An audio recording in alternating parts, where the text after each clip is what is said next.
ಆಳ್ವಾಸ್ ಶಿಕ್ಷಣ ಪ್ರತಿಷ್ಠಾನವು ನಡೆಸಿಕೊಂಡು ಬರುತ್ತಿರುವ ವೈಭವದ ಸಾಂಸ್ಕೃತಿಕ ಉತ್ಸವ ಆಳ್ವಾಸ್ ವಿರಾಸತ್ ಬೆಳ್ಳಿ ಹಬ್ಬದ ಸಂಭ್ರಮದಲ್ಲಿದ್ದು ಈ ಬಾರಿ ಖ್ಯಾತ ಹಿನ್ನೆಲೆ ಗಾಯಕ ಫ್ಯೂಷನ್ ಸಂಗೀತ ಸಾಧಕ ಪದ್ಮಶ್ರೀ ಹರಿಹರನ್ ಅವರಿಗೆ ಆಳ್ವಾಸ್ ವಿರಾಸತ್ 2019ರ ಪ್ರಶಸ್ತಿಯನ್ನ ನೀಡಿ ಗೌರವಿಸಲಿದ್ದೇವೆ ಎಂದು ಆಳ್ವಾಸ್ ಶಿಕ್ಷಣ ಪ್ರತಿಷ್ಠಾನದ ಅಧ್ಯಕ್ಷರಾದ ಡಾ ಎಂ ಮೋಹನ್ ಆಳ್ವಾರ್ ಅವರು ತಿಳಿಸಿದರು.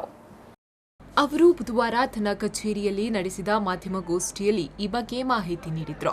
ಜನವರಿ 4ರಿಂದ 6ರವರೆಗೆ ಮೂಡಬಿದಿರೆಯ ಪುತ್ತಿಗೆಯಲ್ಲಿರುವ ಶ್ರೀಮತಿ ವನಜಾಕ್ಷಿ ಕೆ ಶ್ರೀಪತಿ ಭಟ್ ವೇದಿಕೆಯಲ್ಲಿ ಆಳ್ವಾಸ್ ವಿರಾಸತ್ ಕಾರ್ಯಕ್ರಮಗಳು ನಡೆಯಲಿದ್ದು, ಸಂಸ್ಕೃತಿ ಪ್ರಿಯರಿಗೆ ವೈವಿಧ್ಯಮಯ ಕಾರ್ಯಕ್ರಮಗಳ ಮೂಲಕ ರಸದೌತಣವನ್ನ ನೀಡಲು ಭರದಿಂದ ಸಿದ್ಧತೆಗಳು ನಡೆಯುತ್ತಿವೆ ಎಂದರು. ಇನ್ನು ಆಳ್ವಾಸ್ ವಿರಾಸತ್ನಲ್ಲಿ ಕಳೆದ 25 ವರ್ಷಗಳಿಂದ ಮಹೋನ್ನತ ಸಾಂಸ್ಕೃತಿಕ ಪ್ರತಿಭೆಯೊಂದನ್ನು ಗುರುತಿಸಿ ಆಳ್ವಾಸ್ ವಿರಾಸತ್ ಪ್ರಶಸ್ತಿಯನ್ನ ನೀಡಲಾಗುತ್ತಿದೆ. ಪ್ರಶಸ್ತಿಯು 1 ಲಕ್ಷ ರೂಪಾಯಿ ನಗದು ಮತ್ತು ಪ್ರಶಸ್ತಿ ಪತ್ರವನ್ನು ಒಳಗೊಂಡಿರುತ್ತದೆ. ಈ ಬಾರಿಯ ಪ್ರಶಸ್ತಿಯನ್ನ ಪಡೆಯುತ್ತಿರುವವರು ಭಾರತೀಯ ಚಲನಚಿತ್ರರಂಗದಲ್ಲಿ ಹಿನ್ನೆಲೆ ಗಾಯಕರಾಗಿ ಪ್ರಸಿದ್ಧರಾದ ಹರಿಹರ ಅನಂತ ಸುಬ್ರಹ್ಮಣ್ಯನ್ ಅವರು ಹರಿಹರನ್ ಎಂದೇ ಖ್ಯಾತರು.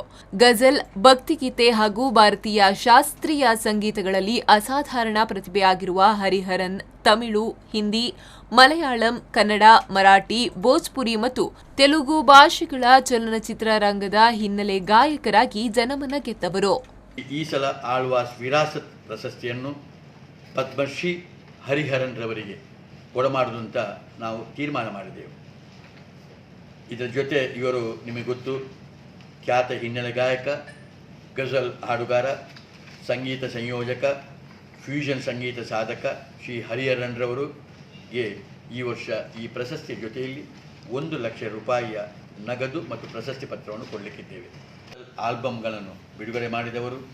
96ರಲ್ಲಿ ಕಲೋನಿಯಲ್ ಕಸಿನ್ಸ್ ಎಂಬ ಆಲ್ಬಮನ್ನು ಖ್ಯಾತ ಹಾಡುಗಾರ ಮತ್ತು ಸಂಗೀತ ನಿರ್ದೇಶಕ ಇಂಟರ್ನ್ಯಾಷನಲ್ ಲೆಸ್ಲೆ ಲೇವಿಸ್ನೊಟ್ಟಿಗೆ ತಯಾರಿಸಿ ಫ್ಯೂಷನ್ ಸಂಗೀತದ ಸಾಧಕರಾಗಿ ಮೂಡಿಬಂದವರು. ಈ ಸಲ ಅವರಿಬ್ಬರೂ ಸೇರಿಕೊಂಡು ಇಲ್ಲಿ ಅವರ ಕಾರ್ಯಕ್ರಮ ಇದರ ಜೊತೆ ಇಲ್ಲಿ ಇರುವುದು ನಮಗೆ ಭಾಳ ಸಂತೋಷವನ್ನು ಕೊಟ್ಟಿದೆ. ಇವತ್ತು ಸಮಾಜ ಮಂದಿರದಲ್ಲಿ ಪ್ರಾರಂಭ ಆದಂಥ ಆಳ್ವಾಸ್ ವಿರಾಸತ್ ಮುಂದೆ ಮಹಾವೀರ ಕಾಲೇಜಿನ ಕ್ಯಾಂಪಸ್ಸಿಗೆ, ಅಲ್ಲಿಂದ ಧವಳಾ ಕಾಲೇಜಿನ ಕ್ಯಾಂಪಸ್ಸಿಗೆ, ಆಮೇಲೆ ಸಾವಿರಕಂಬದ ಬಸ್ತಿಗೆ, ಅಲ್ಲಿಂದ ಮಿಜಾರ್ನ ಶೋಭಾವನಕ್ಕೆ. ಪ್ರೇಮಶ್ರೀ, ವಿ4 ನ್ಯೂಸ್ 24/7 ಮೂಡಬಿದ್ರೆ.